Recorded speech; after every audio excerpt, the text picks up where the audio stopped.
Okay, it's midnight. I scrolled past 73 memes and I'm still wide awake. So it's time for Nature's Truth, Melatonin, 12 milligram maximum strength.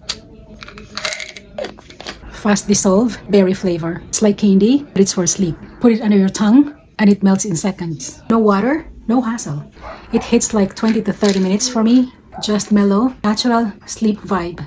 No grogginess following morning. And it's super clean, no weird ingredients, which is a big deal for me. Woke up feeling normal.